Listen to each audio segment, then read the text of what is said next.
Mis queridos, con este video finalizamos El porvenir de una ilusión, capítulo número 10. Estamos en el volumen 21 de las obras completas de Sigmund Freud, página número 50, capítulo 10, El porvenir de una ilusión. Cuando Freud usa, estas comillas, este carácter que estoy subrayando, es como si él hablara a nombre de otra persona. Esto empezó a usarse de manera muy notoria en el texto que les dejo en la descripción. Pueden los legos ejercer el análisis, diálogos con un juez imparcial, que el juez imparcial es el mismo doctor Freud. Podría parecer un juego, una locura, hasta cierto punto lo es, pero les invito mucho a leer, a estudiar conmigo, a prestar atención a esta forma de exposición. No solo es genial, sino también el peor crítico de uno es uno mismo. Ajá. Y en estos ejemplos, Freud se critica a sí mismo y critica el movimiento psicoanalítico. Critica, digámoslo así, con el afán de verlo crecer. Pero, regresando al texto, dice, digamos, el crítico. Eso suena grandioso. Una humanidad que ha renunciado a todas las ilusiones. Entre paréntesis, con ilusiones quiere decir religión, ¿no? Y así se ha vuelto capaz de procurarse una vida soportable sobre la tierra. En esto finalizó el capítulo número 9, digámoslo, y no un, ¿cómo decirlo? Un despertar, un llamado a atender nuestra condición biológica y social, un llamado a dejar a un lado, digámoslo así, una ilusión narcisista para abrazar la condición humana lo más real posible y atender esa condición humana. Pero les invito sin duda a estudiar conmigo, ya tenemos todo el capítulo 9, justo por eso estamos grabando el 10 en este momento. Continúa el juez imparcial. Pero yo no puedo compartir sus expectativas, mas no por ser un obstinado reaccionario. ¿Cómo acaso usted me juzga? No. Por prudencia reflexiva. Creo que ahora hemos cambiado los papeles. Usted se muestra como el visionario que se deja arrebatar por ilusiones, y yo defiendo la causa de la razón, el derecho al escepticismo. Lo que usted ha presentado paréceme edificado sobre errores, que, siguiendo su mismo proceder, me es lícito llamar ilusiones, porque dejan traslucir sobradamente el influjo de sus deseos. Usted pone su esperanza en que generaciones que no hayan experimentado en su primera infancia el influjo, la influencia de las doctrinas religiosas, habrán de alcanzar con facilidad el anhelado primado de la inteligencia sobre la vida pulsional. Es sin duda una ilusión.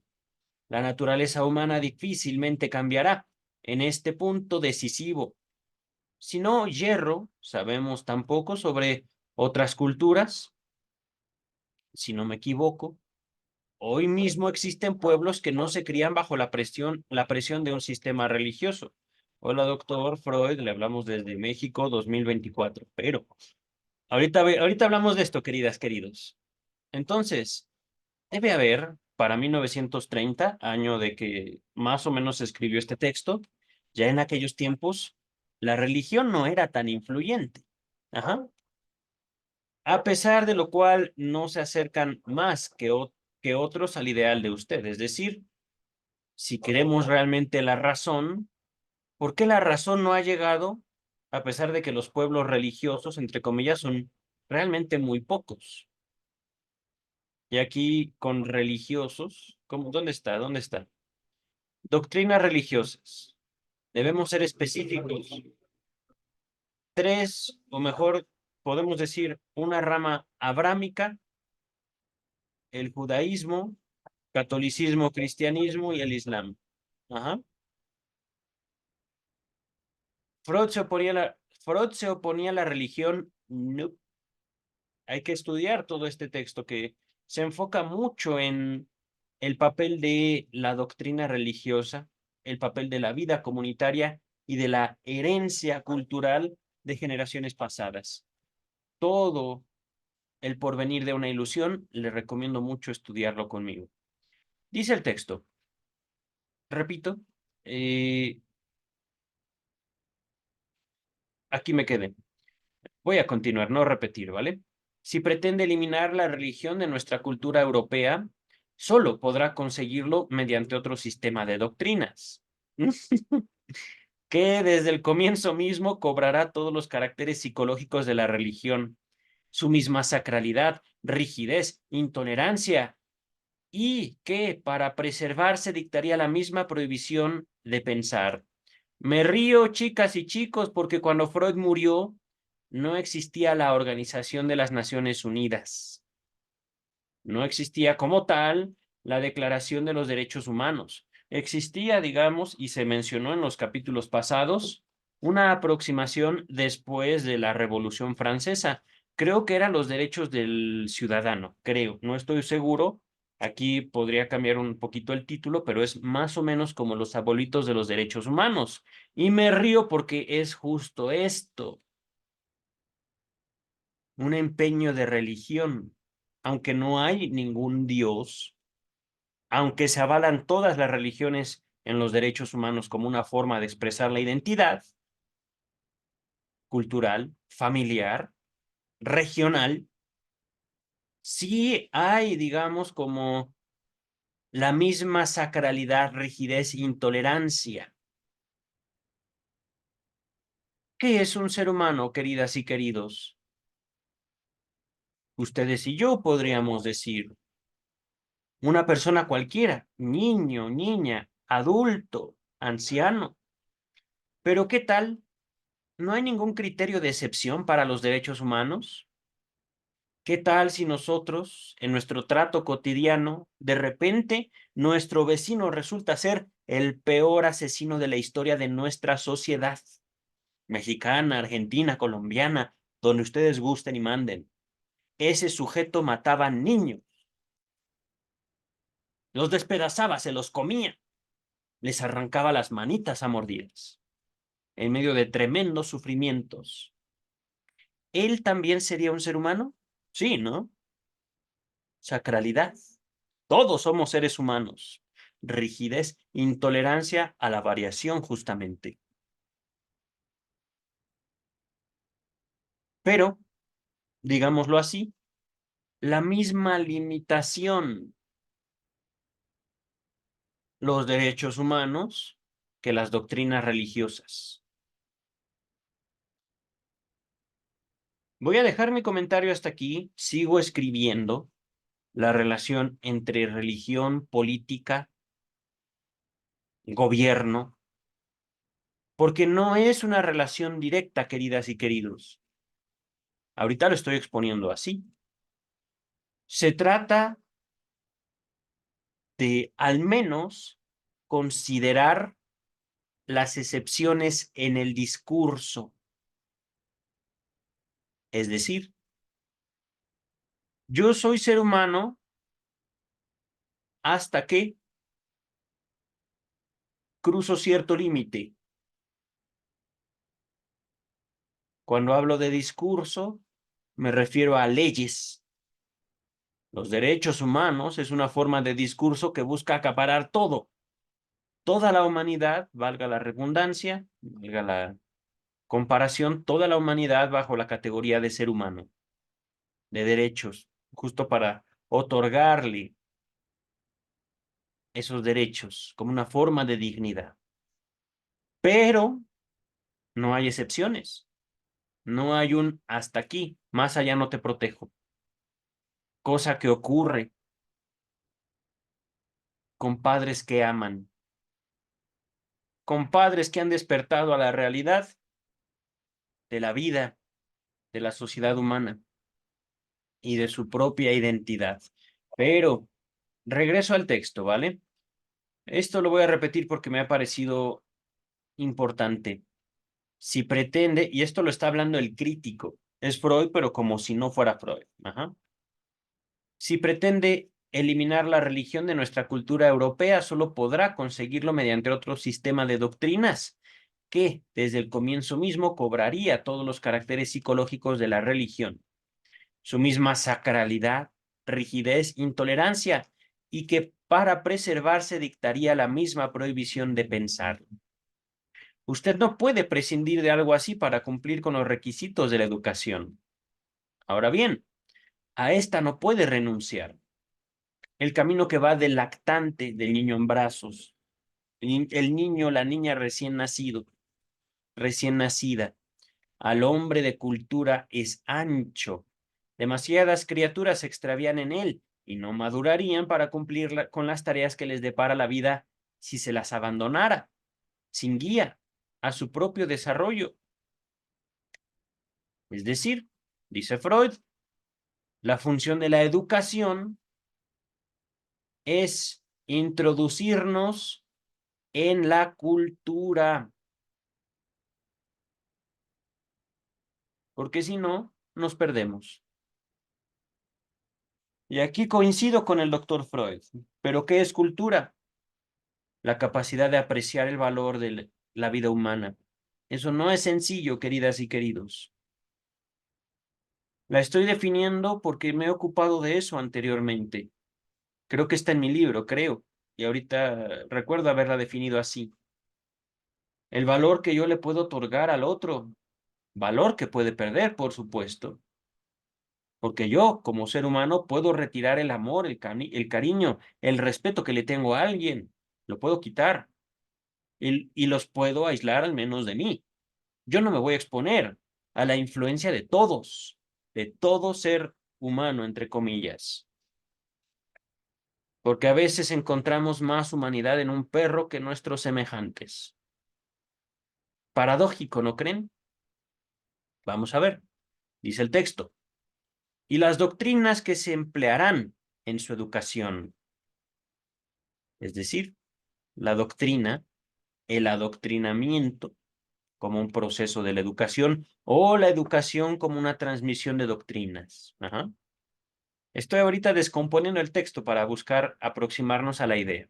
Repito, y las doctrinas que se emplearán en su educación seguirían poniendo barreras al pensar de sus años más maduros. Exactamente lo que usted reprocha hoy a la religión.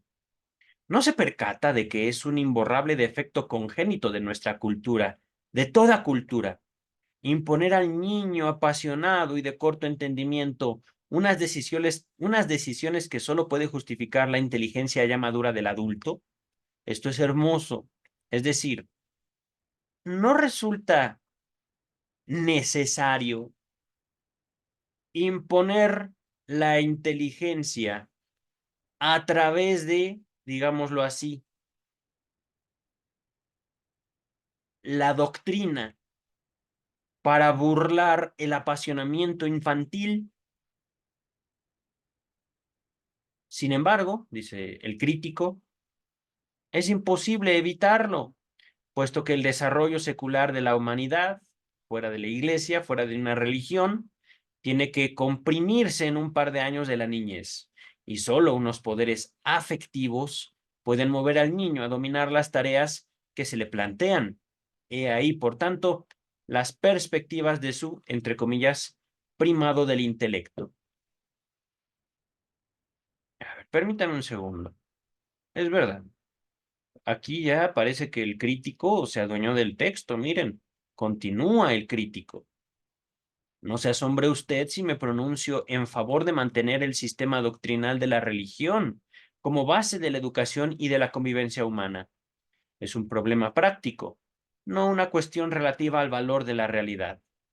Perdón, al valor de realidad. Puesto que en el interés de conservar nuestra cultura no podemos aguardar o esperar para influir sobre el individuo hasta que esté maduro para ella. Muchos no lo estarán nunca. Oh, muy cierto esto.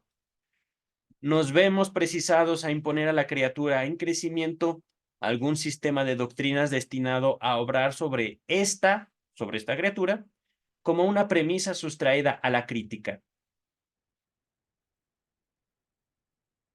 Perdón, ya me confundí un poco. Criatura. sobre esta.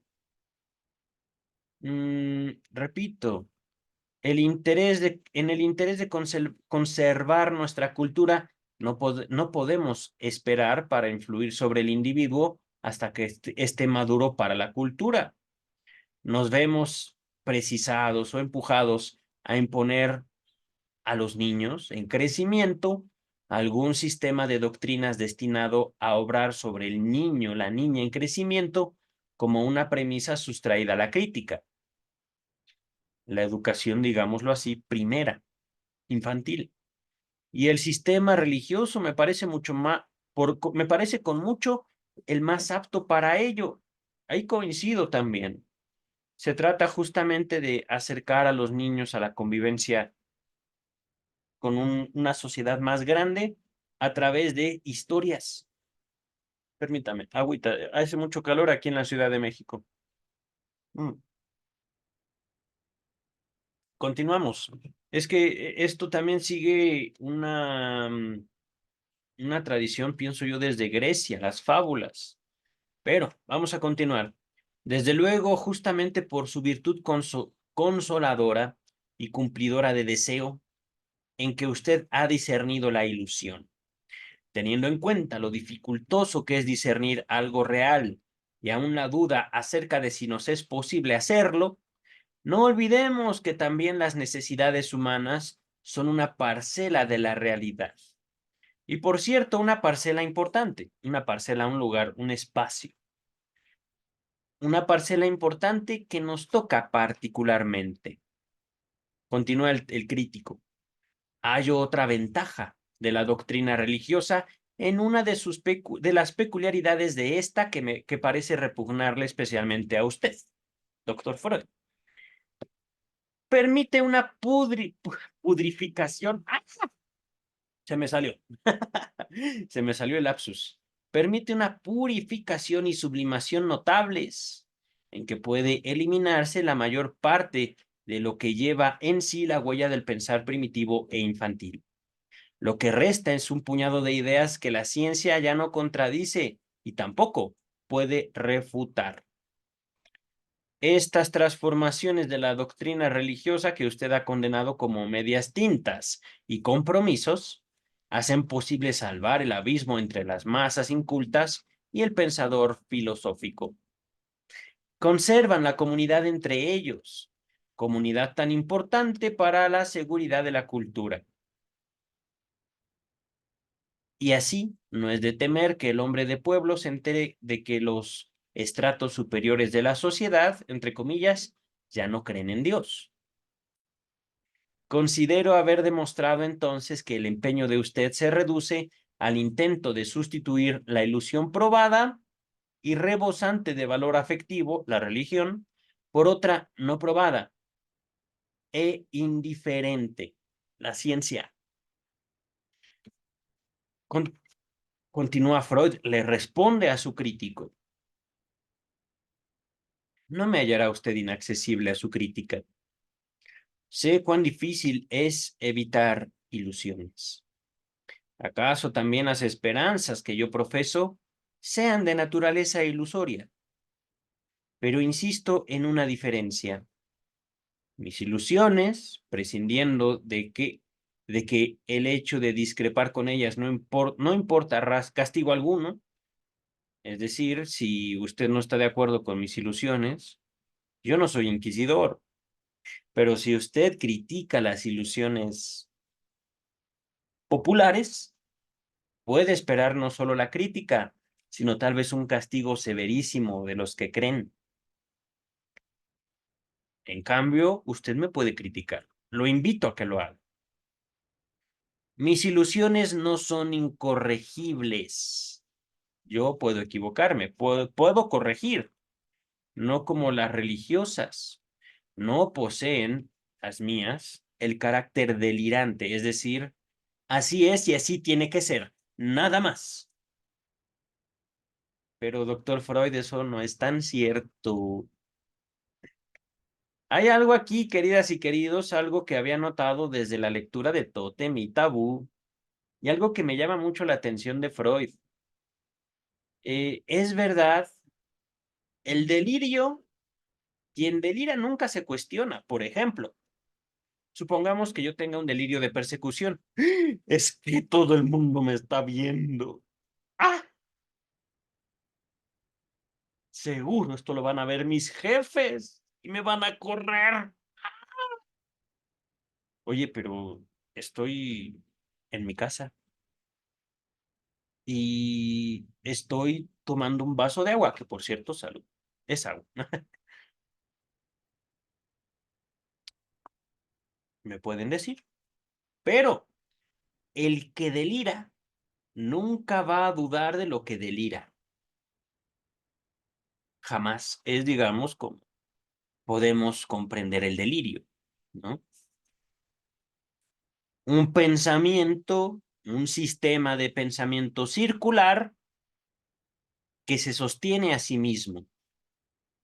Se aíslan los que deliran. Y esto es importante. Ahorita podría parecer que Freud está señalando a toda la religión como un delirio. Parece eso, doctor Freud. Y en eso no estoy de acuerdo. Porque no hay un cuerpo único de ninguna doctrina religiosa. Ni una. Aún el catolicismo tiene un número grande, no puedo decir que infinito, pero sí grande, considerable de aproximaciones, de interpretaciones, de doctrinas diferentes. Y hablo del catolicismo nada más.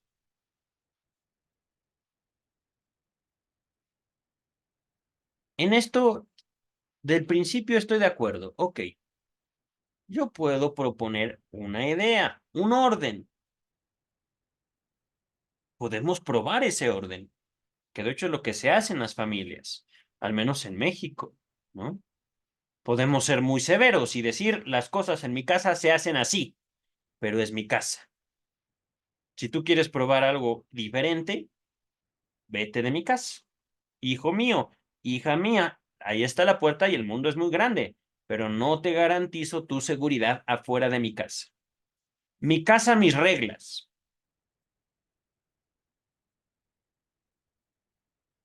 Pero en una cuestión religiosa, digámoslo así, donde supongamos hubiera un solo líder, ahí sí podríamos decir las cosas son así, delirantes.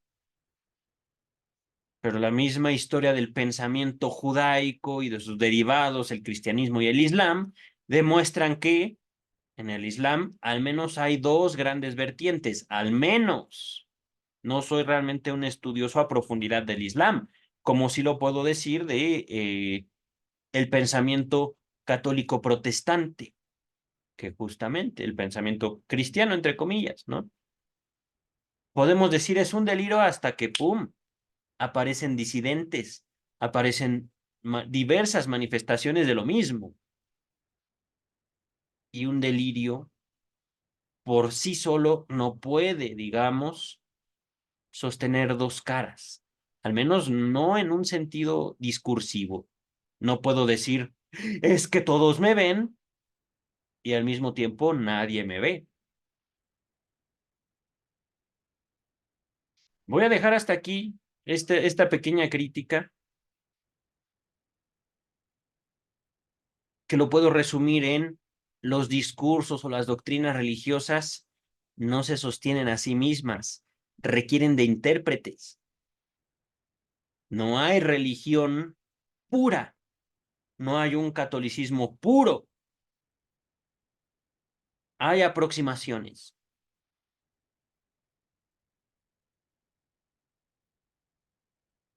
Continuamos, ¿vale? Si la experiencia llegara a enseñar, no a mí, sino a otros que vengan después y piensen como yo, que nos hemos equivocado, renunciaremos a nuestras expectativas. Es que usted debe tomar mi intento como lo que es, le dice Freud a su crítico, que es él mismo. Ajá. Al formular juicios sobre el desarrollo de la humanidad, un psicólogo que no se llama a engaño sobre lo difícil que resulta arreglárselas en este mundo, tratará de hacerlo de acuerdo con la partícula de intelección que ha obtenido mediante el estudio de los procesos anímicos que se operan en el individuo en el curso de su desarrollo de niño a adulto. ¿What? Aquí me quedé como, ¿qué? ¿Qué? A ver, voy a descomponer esto poco a poco. Es difícil, digámoslo así, formar juicios sobre el desarrollo de la humanidad porque todos lo hacemos desde nuestra experiencia, desde lo que entendemos, desde lo que hemos estudiado. Y en particular de los procesos anímicos es lo que puede aportar, dice Freud, el psicólogo. Y aquí enfatizo, dice psicólogo, no psicoanalista. ¿Por qué? ¿Por qué, querido doctor Freud? Hasta el momento, si usted se ha denominado a usted mismo psicólogo 5 veces en 21 volúmenes de su obra, ha sido mucho.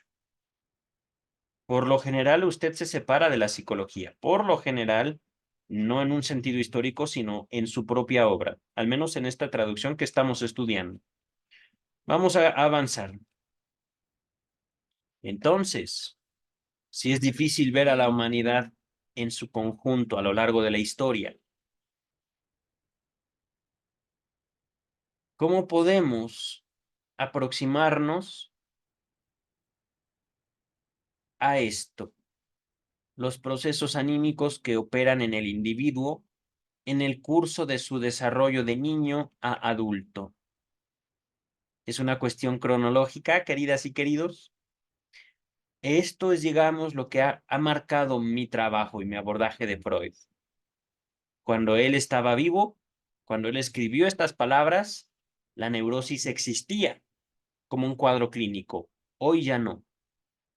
Pero claramente ustedes y yo podemos señalar a un adulto inmaduro, inmadura. Un ser humano cronológicamente adulto, pero que es incapaz de asumir la responsabilidad de su vida, de sus actos, la toma de sus propias decisiones. Es imposible para él o para ella.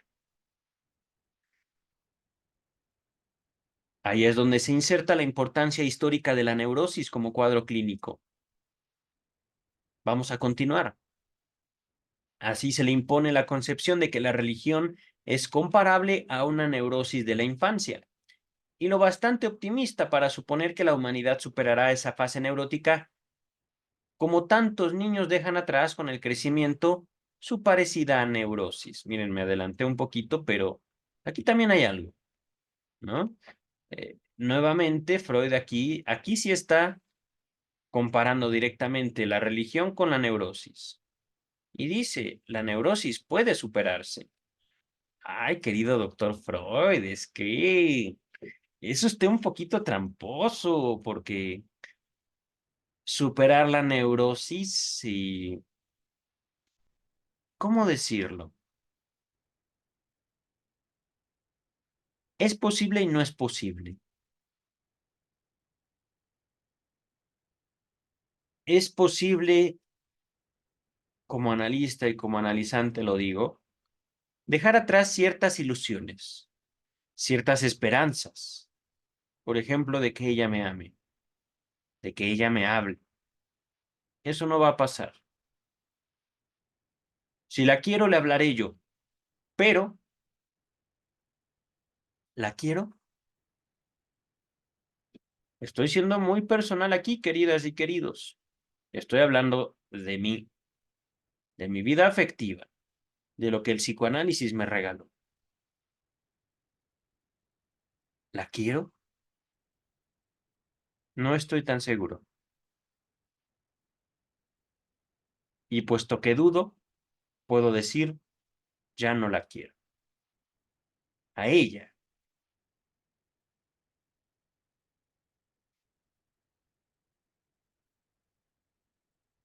Se pueden dejar atrás ciertas ilusiones, es verdad, pero si dejo una ilusión, ¿eso quiere decir que no volveré a ilusionarme con otra mujer, por ejemplo? Se me quiebra la voz. Y lo cierto es que esa ilusión que yo dejé puede revivir. Y no estoy hablando aquí de ilusiones religiosas, como si está haciéndolo acá. Todo esto y atrás. Aquí estoy hablando de la ilusión del amor yo, en lo particular. Freud dice, hay que dejar atrás la ilusión religiosa. Ok. ¿Y el amor?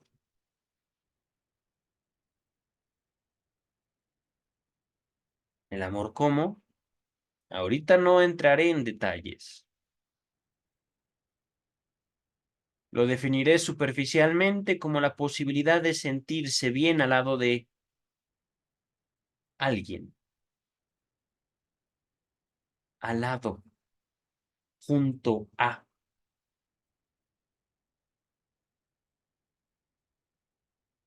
alguien que yo escogí y a quien me escoge, quien elige estar conmigo.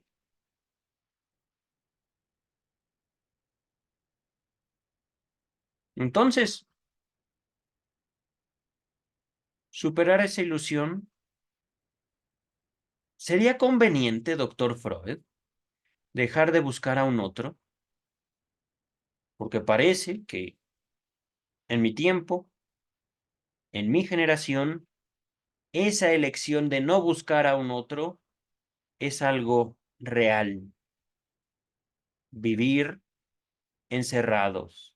Y no me refiero a una cuestión de pandemia o emergencia sanitaria, no, no, no. Encerrados porque ya no creemos que podemos encontrar a alguien solos. ¿Eso es deseable, querido doctor Freud? Abandonar esa religión.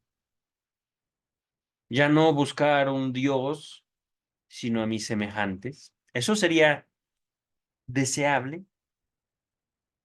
Dejo esa pregunta en el aire y continuamos.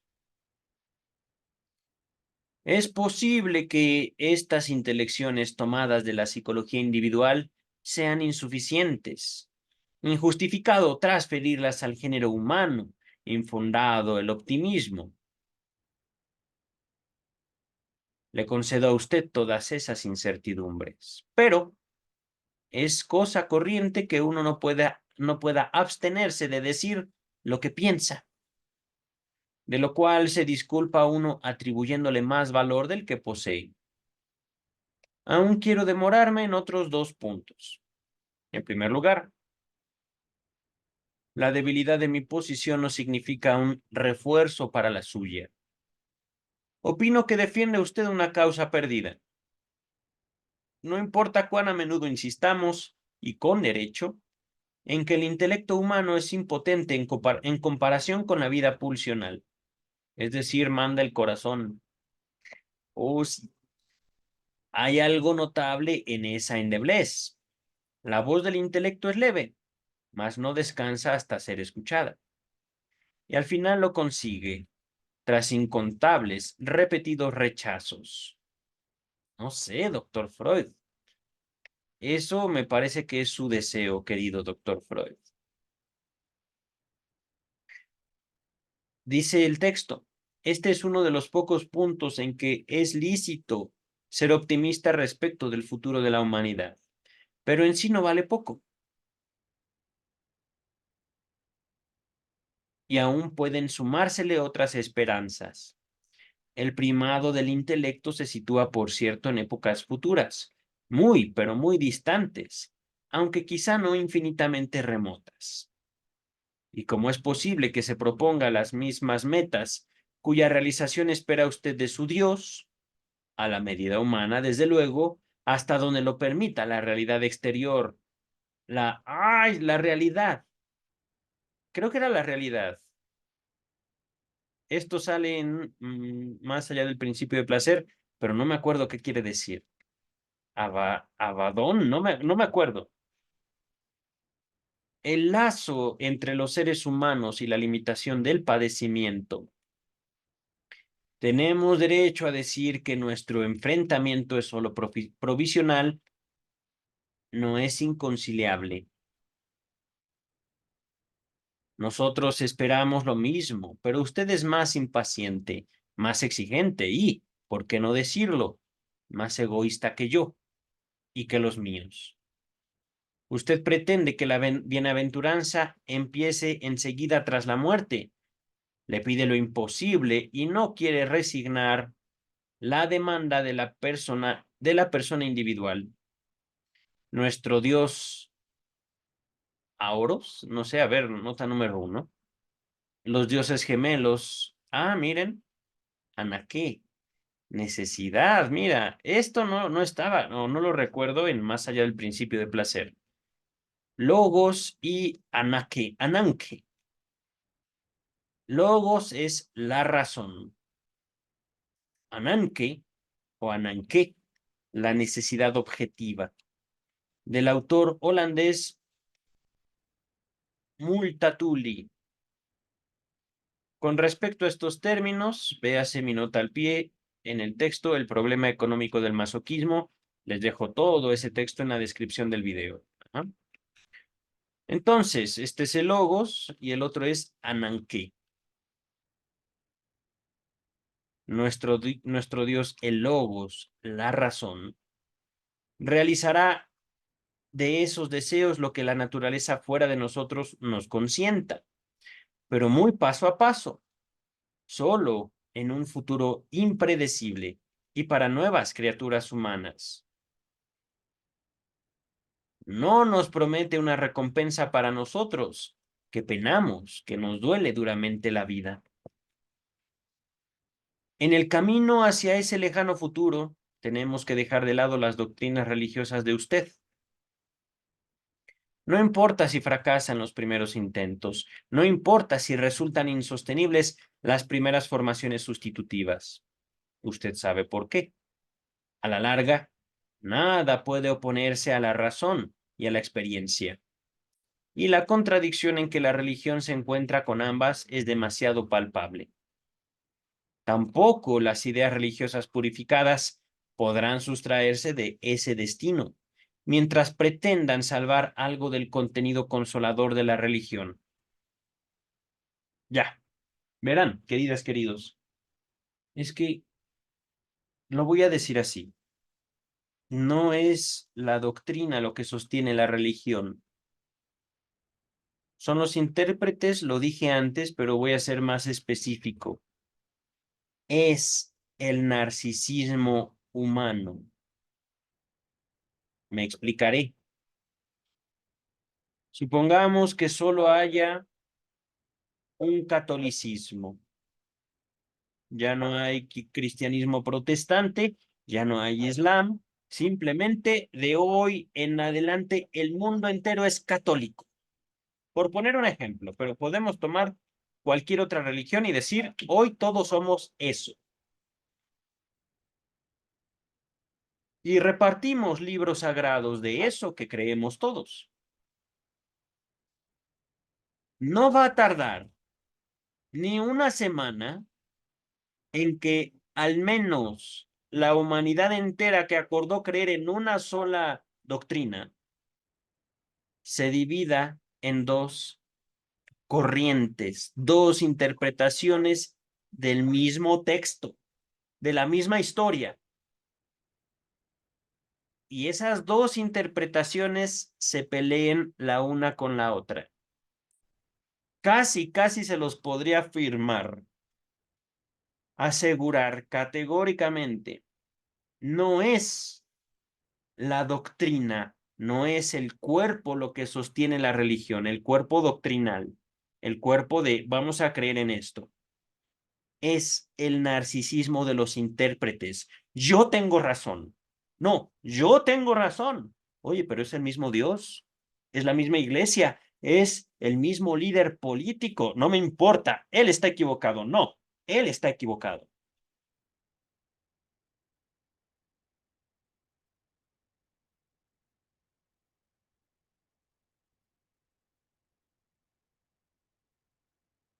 Y aquí, en esto disiento, en esto me separo de Freud.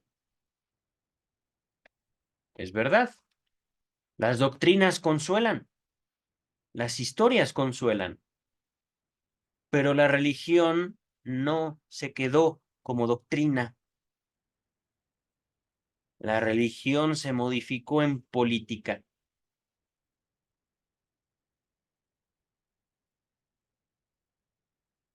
Y si en la política no hay división, no hay política. Imagínense qué hermoso sería si un político dijera al otro, tienes razón, tengo que cambiar mi forma de pensar, pero estamos juntos en esto y también creo que tu idea puede aportársele esto. Qué hermoso sería la política así, pero ahorita la política es, hay que pelear, porque yo tengo razón, tú no.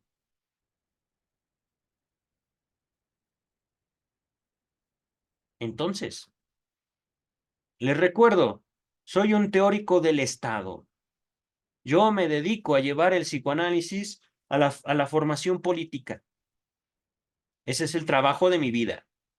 Esa es mi tesis, mi línea de investigación, psicoanálisis del Estado. Es verdad, hay una religión hasta que la religión se convierte en algo político. Y entonces, la religión es una forma de alcanzar la razón y de atacar al otro.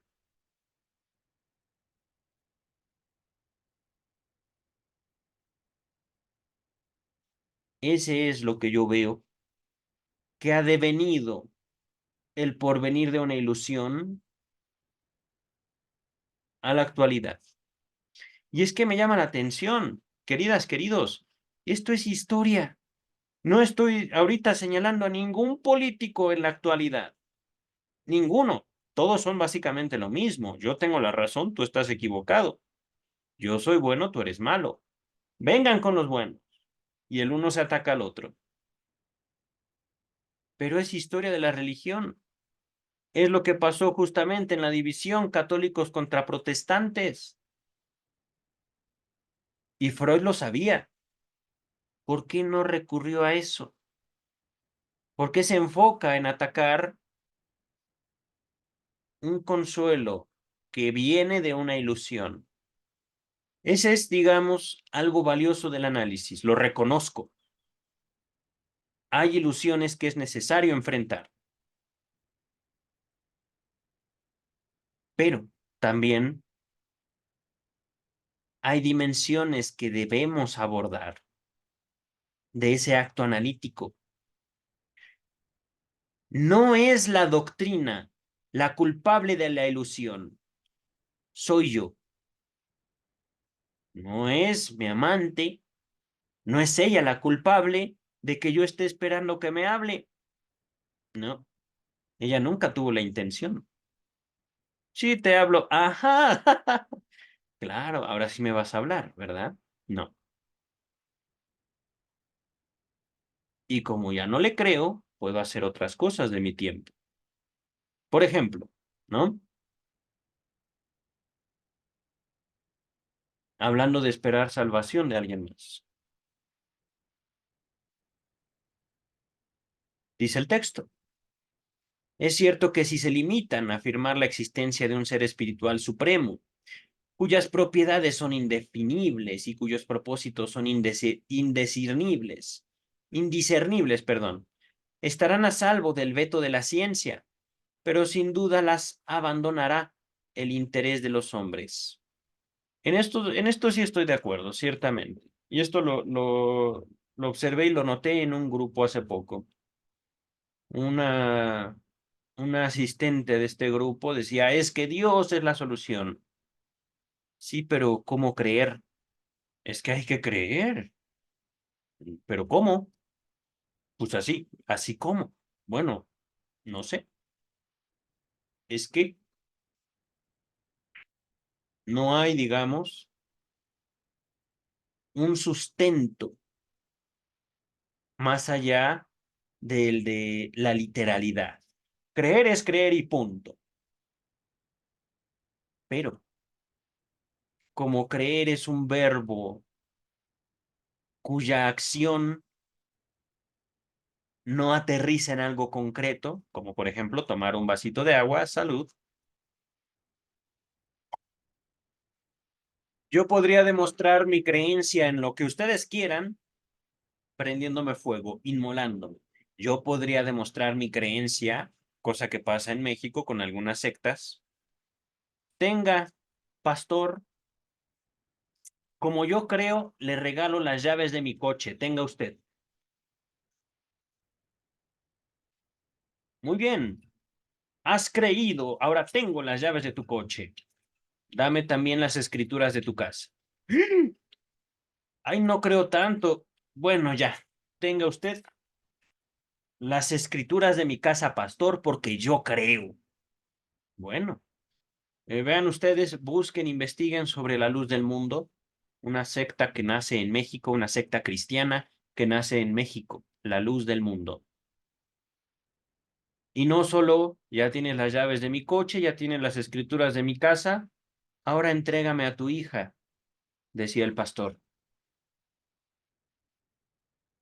Y sí se las entregaban. Es que, pastor, mi hija llegó llorando después de verlo a usted. No le creas. Es una mentirosa. Bueno, pastor, creo en Dios y creo en usted. ¡Pum! ¿Y ustedes creen que va a ser lo último que va a pasar, no solo en México, sino en el mundo? Pues no. Porque creer no es un verbo concreto. No es un verbo que se traduzca en algo específico, sino es un abanico infinito ahí de posibilidades de demostrar tu fe, tu creencia, tu confianza. Una y otra y otra y otra vez. En esto coincido con Freud.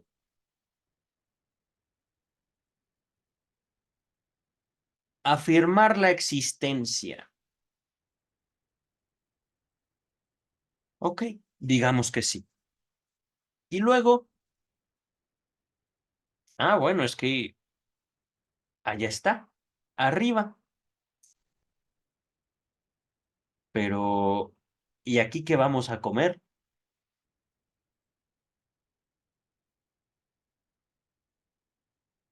Eso no importa. Ten fe.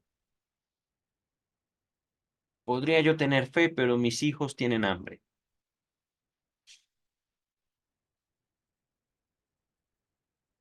Y si he de hacer algo por ellos, lo haré.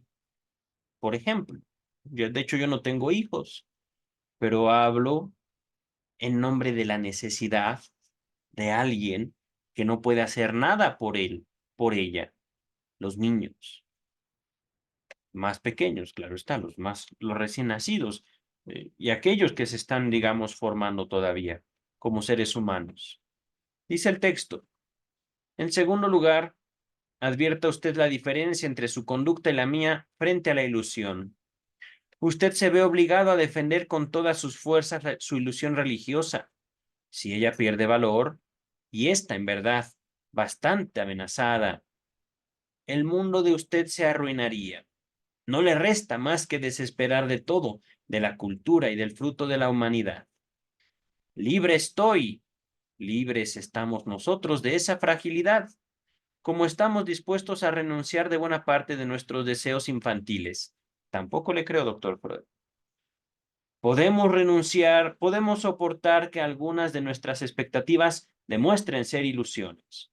Pero es que miren, dice Freud, parece ser, estoy defendiendo la ciencia, la razón. Y eso no es creencia.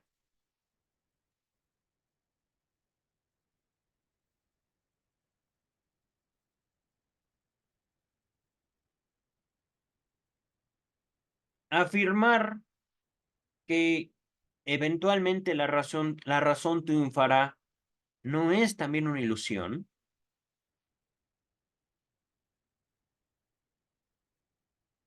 De hecho, justo. ¿Cuántas veces Freud no ha mencionado ahorita el futuro? Y eso no es esperar, eso no es tener fe. Y no es tener fe en la humanidad apasionada, es tener fe en algo que aparentemente la humanidad no tiene. Lógica, logos, razonamiento.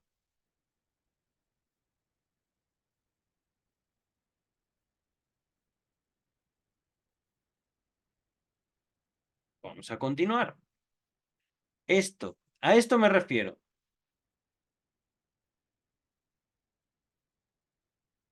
¿No es esta una ilusión, queridas y queridos?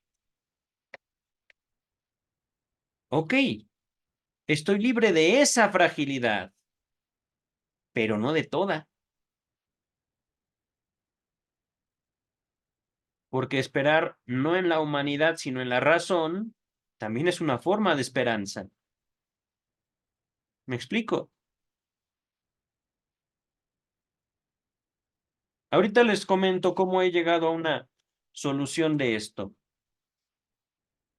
Quiero primero terminar el texto de Freud, que no es un texto extenso. Ya casi acabamos.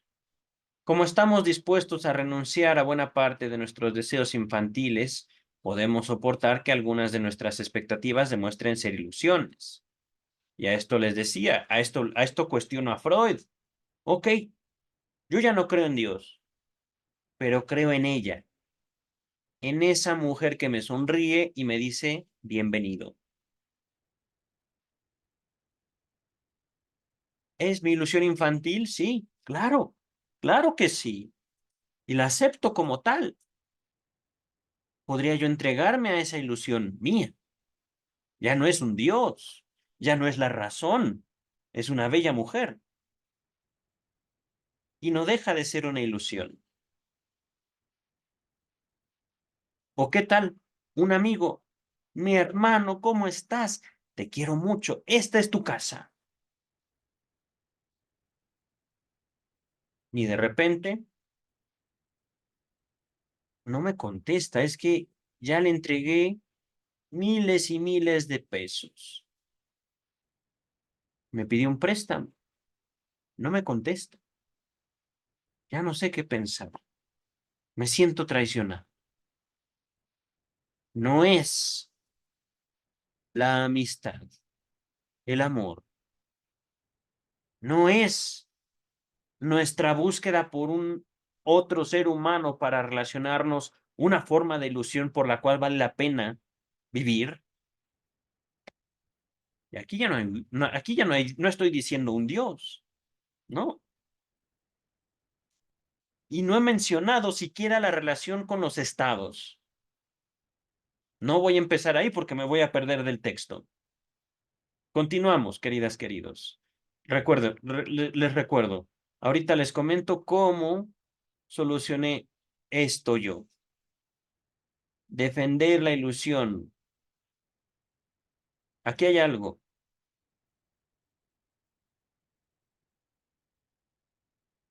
La ilusión de la religión. ¿Es necesario defenderla? Pienso que no, pero ahorita hablamos al respecto. Ahorita les comento eso. Dice el texto. La educación emancipada de la presión de las doctrinas religiosas, ¿acaso no cambia mucho la esencia psicológica del ser humano? Nuestro Dios, el Logos, la razón, quizá no sea muy omnipotente y cumpla solo una pequeña parte de lo que sus predecesores habían prometido. Si hubiéramos de llegar a inteligir esto último, lo aceptaremos con resignación, mas no por ello perderemos el interés por el mundo y por la vida. Pues en lugar tenemos un firme punto de apoyo que a usted le falta. Creemos que el trabajo científico puede averiguar algo acerca de la realidad del mundo, y a partir de lo cual podemos aumentar nuestro poder y organizar nuestra vida. Si esta creencia es una ilusión, estamos en la misma situación que usted. Pero la ciencia, por medio de éxitos numerosos y sustantivos, nos ha probado que no es una ilusión. Entonces, queridas, queridos, eh, para ser un psicoanalista hay que dejar de creer en alguna religión, hay que dejar de creer en algún dios. La misma historia del psicoanálisis contradice esa hipótesis. Ahorita voy a dejar mi comentario hasta aquí, porque de hecho también hubo pastores creyentes, firmes defensores de la fe cristiana protestante, entre el círculo más cercano a Freud. Y ellos nunca dejaron su religión. Pero Freud ahorita está hablando de todos ellos como si fueran uno, cosa que no es verdad. No fue verdad. Esa es una ilusión. Perdón, doctor Freud, pero es, ahí está el texto, ahí está la historia del movimiento psicoanalítico. Vamos a continuar, queridas, queridos. Ella, eh, a ver otra vez, regreso un poco más. Creemos que el trabajo científico puede averiguar algo acerca de la realidad del mundo. Es verdad. A partir de lo cual podemos aumentar nuestro poder y organizar nuestra vida. Es verdad.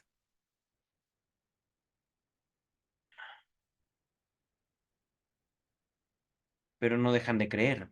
No dejamos de creer, doctor. Aunque sea en el amor.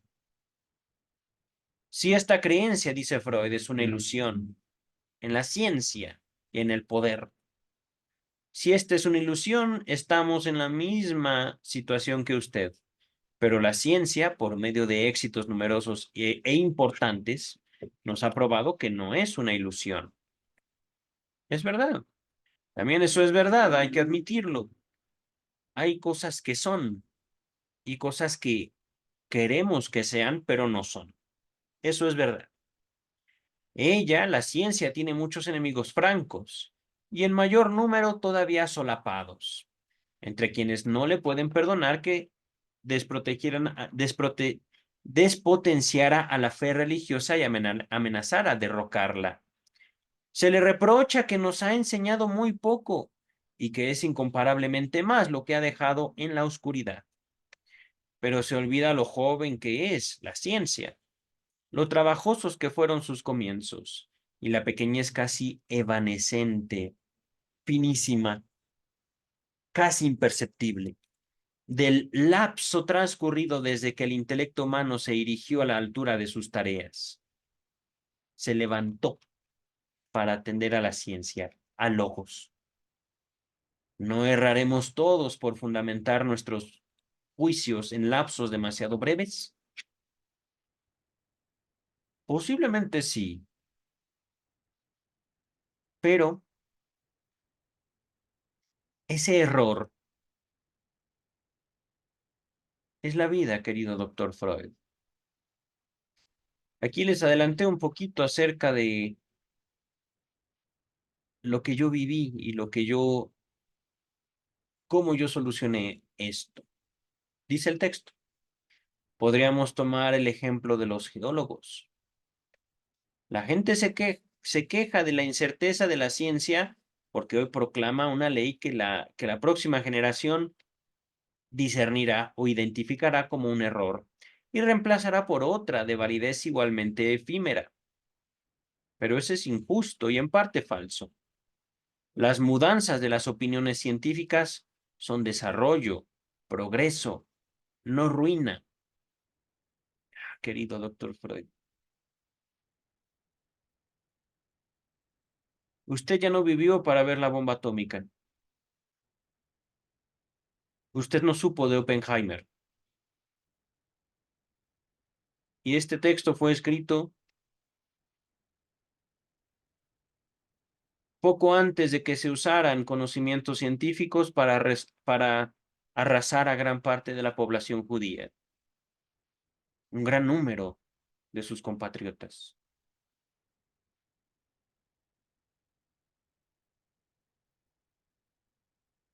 Porque también la ciencia es una herramienta en manos de una humanidad pasional.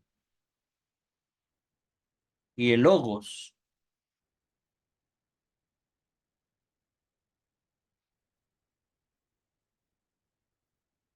no puedo decir que sea impotente, pero sí quiero decir que le falta corazón.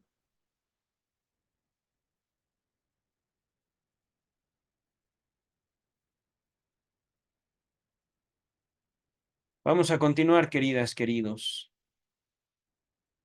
Una ley que primero se juzgó incondicionalmente válida demuestra ser un caso especial de una legalidad más comprensiva, o es restringida por otra ley, de la que solo se tomó conocimiento luego.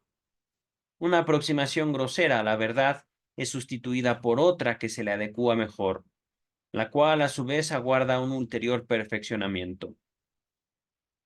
En diversos ámbitos no se ha superado todavía una fase de la investigación en que se ensayan hipótesis que pronto deberán desestimarse por insuficientes. En otros, empero, hay ya un núcleo de conocimiento cierto y casi inmodificable. Por último, se ha intentado desvalorizar radicalmente el empeño científico mediante la consideración de que, atado a las condiciones de nuestra propia organización, no puede ofrecer nada más que resultados subjetivos. En tanto, le es inasequible la naturaleza efectivamente real de las cosas exteriores a nosotros.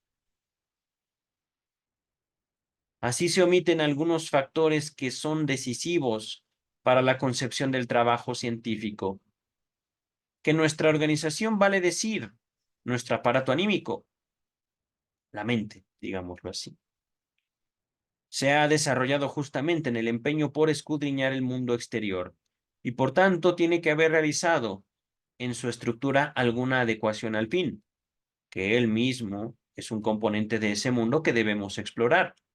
Y sin duda alguna consiente tal exploración, que la tarea de la ciencia queda bien circunscrita si la limitamos a mostrar cómo el mundo tiene que aparecérsenos a consecuencia de la especificidad de nuestra organización, que los resultados finales de la ciencia, justamente a causa del modo de su adquisición, no están condicionados solo por nuestra organización, sino por aquello que ha producido efectos sobre ésta. Y por último, que el problema de la constitución que el mundo tendría prescindiendo de nuestro aparato anímico percipiente, es decir, que percibe, es una abstracción vacía, carente de interés práctico.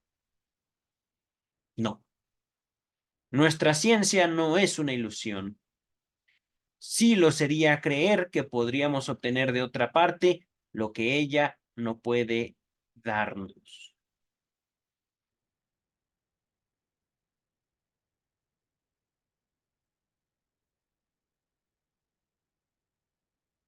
Para el momento de grabar este video, finalizamos ya el porvenir de una ilusión.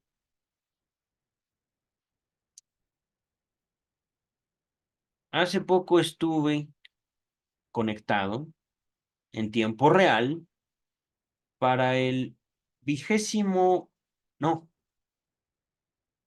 el 14º Congreso de la Asociación Mundial de Psicoanálisis.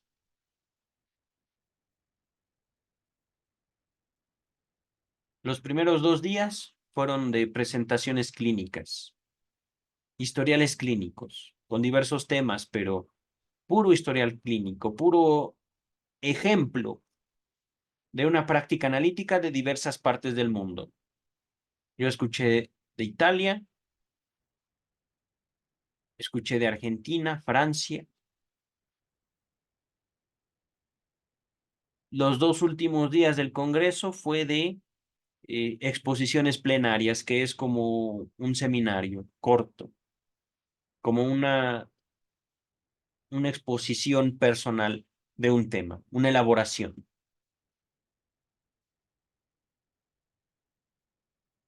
Y en esto, digamos, parecería que el doctor Freud pelea por separarse de lo que él denomina una ilusión.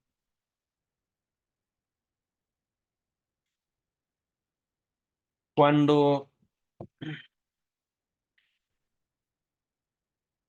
no es mi intención que ustedes crean. Al fin y al cabo, no gano nada.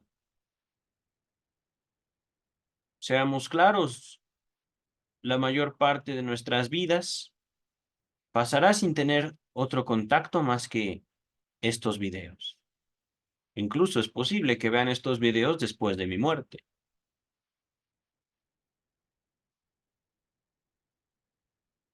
No sé cuánto tiempo viva YouTube.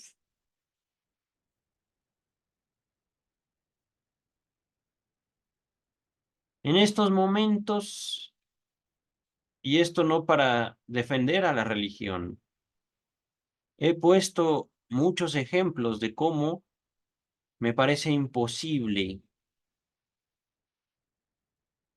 prescindir de una ilusión, aunque sea en un otro ser humano, en alguien semejante a mí.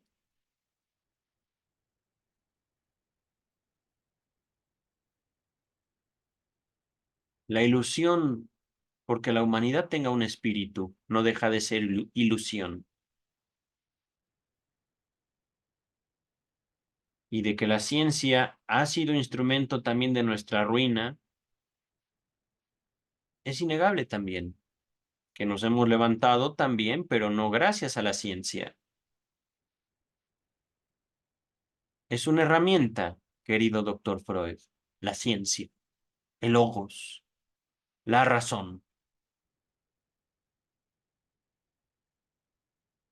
Bueno, ¿qué solución le di a esto? ¿Creer o no creer? Es indiferente, queridas y queridos. En este mundo hay doctrinas, pero también intérpretes. Y ustedes mismos podrían interpretar cualquier doctrina, incluso las doctrinas analíticas. Yo simplemente soy un lector. No puedo decir cómo lo interpreto es la realidad.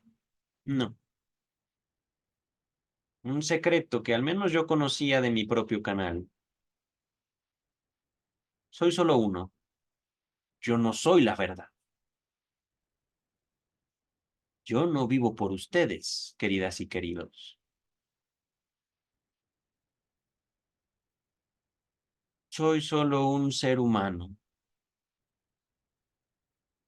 también con un entendimiento limitado.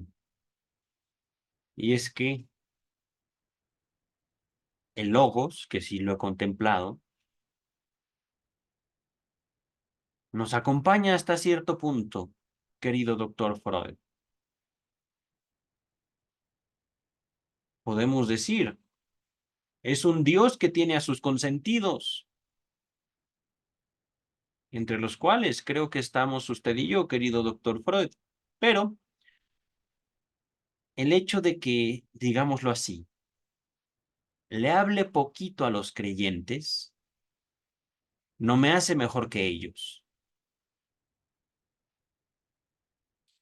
Si yo creo en la razón, sigo siendo un creyente. Si yo creo en el amor, sigo siendo un creyente, aunque yo no crea en ninguna doctrina, en ninguna religión, en ningún grupo.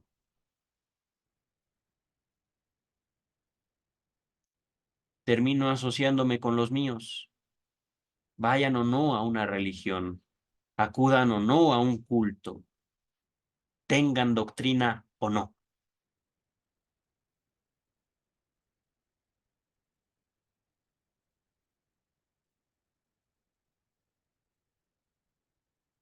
Los míos, mi gente,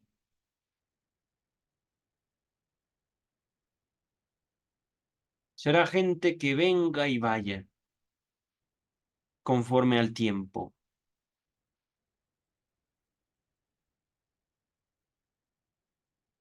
No será aquel que se dice soy creyente, tengo tus valores, porque eso con el tiempo no significa nada. Puras ganas de ser, puras ganas de pertenecer y de decir soy igual que tú. Pero en el dicho está justamente la imposibilidad. No hay dos iguales.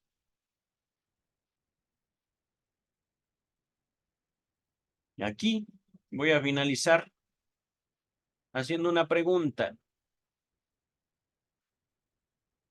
Si no hay dos iguales, ¿cómo es que constituimos una sociedad, queridas y queridos?